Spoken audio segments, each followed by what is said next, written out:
Back with more breaking news this morning as Citigroup and Bank of America are both out with their earnings reports or lack thereof, and we have gathered here with us Daniel Frishberg from Laffer Frishberg, Charles Payne has been with us, and Liz McDonald. So let's throw this around. Daniel hasn't had a chance to weigh in, so real quick on what you've heard and or seen. We're going to start with Citigroup, and this split up into what essentially is good bank, bad bank type of thing. Right. What do you think? Well, you know, Liz brought it up for 1 second, but it's hard to make a picture of it, so nobody really wants to touch it much on television. But the accounting rules that make them write down the value of perfectly good assets, they call it mark-to-market. Mark-to-market, right. But that's what killed the whole financial industry in the first place.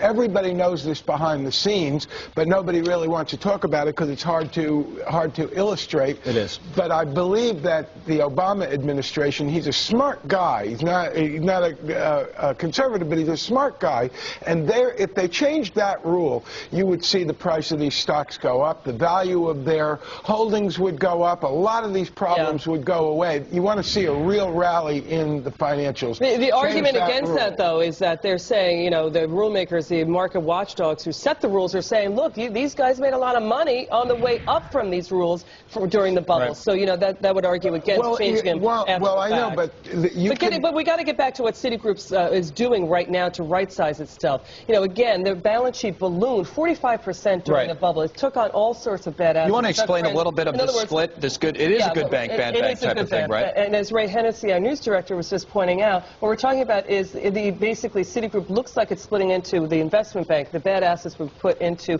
be segregated in an isolated way from the deposit-taking part of the bank, right, Charles? Right. And what we're talking about is Citigroup is seeking to pare back its $2.2 trillion in assets to $1.1 trillion. That's a number we heard. But we know that Bikram Pandya has been moving to unload about a third of the balance sheet, so that's $600 billion. Really, really hard to do, guys, in an iced-over market when these securities are priced essentially for the ice age. Right, that's the question, Charles. This is going to work. Is this going to work? Well, it's interesting because Citi has become, as Liz pointed out earlier, the template for this whole thing. In fact, the Bank of America deal is the first Citigroup deal. I'm not sure. I just think ultimately, to be quite frank with you, I keep going back to this. I think what Ben Bernanke said is that the government's going to have to put together this gigantic big bank, a bad bank rather, right, and probably go around to the top 10 or 20 financial institutions in this country and take all of their toxic stuff. Because the notion of backstopping it hasn't worked. No, it hasn't. I don't think it's going to work. Well, not much has worked here. Yeah, TARP has become like a Band-Aid on a tumor. Well, it's supposed to be a troubled asset relief program, and nobody's bought a troubled Well, now it's a jobs program, so forget about that. All right, I want to shift gears here because we do have somewhat of a limited amount of time and a ridiculous amount to cover. So let's shift to Bank of America and talk about what essentially is a soap opera that's unfolding there, as Liz so aptly described for us there a moment ago, between Ken Lewis, the Bank of America CEO, John Thain, the former Merrill Lynch CEO and now top executive at Bank of America. Merrill Lynch, Daniel, lost for Bank of America essentially $15 billion in the fourth quarter of the year. If you're Ken Lewis, what are you thinking this morning? I'm thinking that's almost the entire value of Citigroup right now that they lost this quarter. And look, if you look at what Bank of America did with the money that the government gave them, and you look at the acquisitions they made of Merrill Lynch and the Chinese bank, $7–8 billion, that's what they're doing with the money that that we're giving them.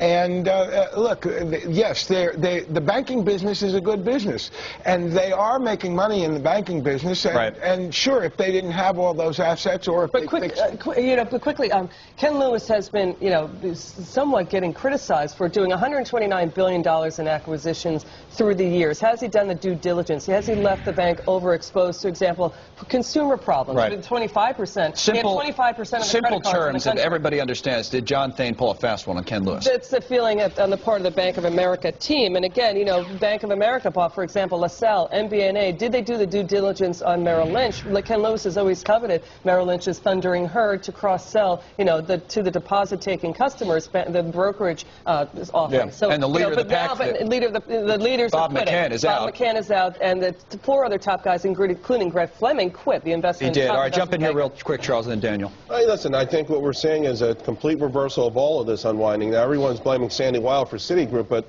all the stuff that happened at Bank of America just happened in the last year. And I just can't fathom it, because I remember so often, even on our shows, how everyone was saying, okay, it's outrageous what they're paying for Merrill. Right. They waited a week. They could have paid $2 instead of $29.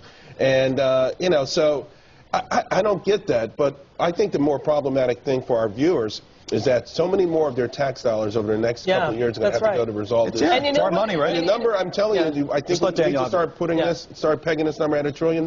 Yeah. Real quick, Daniel. When you buy a brokerage firm, you're buying essentially a marketing company. It's a Rolodex. Now, we're disappointed and surprised that after a company works its way out of existence with its own bad investments, that its Rolodex is worth less money. People don't listen to them. This is somewhat predictable. You know, Bank of America, by the way, bought Countrywide Financial, which appointed its conveyor belt of bad loans at Merrill Lynch, which securitized this. So now they're all under the same house, with Ken Lewis having to right-size. Again, a lot of problems. Okay, we're showing this. I just want to keep people informed of what's actually going on in the market right now, Liz, and then we can continue the conversation. Bank of America closed at 832 yesterday.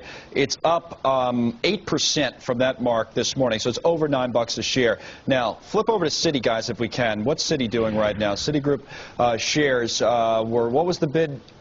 419 on Citigroup. Okay, so it closed. So it looks like Citigroup's trading a little. Before the earnings came out, it was indicating 428. So maybe it slipped just a little bit. I think right now it's dangerous though when that stock's below $5. Because it's a violation of debt covenants. So yeah. Yeah, a 20% gain on a $3 stock is 60 cents. So it's not. You're talking about somebody who lost money from $30 down to $3 and gets back 60 cents, and that's a 20% gain. It's not quite the impact on the investors that one would hope. All right. Someone's just tuning in right now and has tried to follow our ridiculous conversation here over the last half hour. I don't know if we've ever had so much news.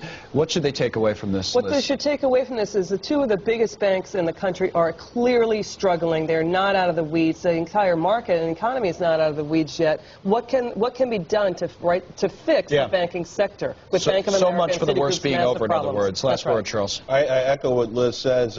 You know, and the thing is, the numbers are just becoming numbing, and another $118 billion to backstop Bank of America's assets, another $20 billion overnight on top of the $25 billion they got along with Merrill Lynch. And it looks like this is just, we're not done with this. And it's interesting that both of these stocks are indicating higher, but the average person out there is still. What I'm really surprised at, guys, is that there hasn't been a run on the bank. Yeah, an actual physical run on the bank. And these are just brief snap. The average person out there knows what's wrong at Citi. They know what's wrong at Bank. Not pulling their dough out. They're not. No, that's amazing. A good point. Real quick, Daniel, we're going to take a break here in a moment. Do television shows about banks and go buy mortgage bonds with your money. That's what I take. All right, guys. Thanks so much, Daniel. Thanks.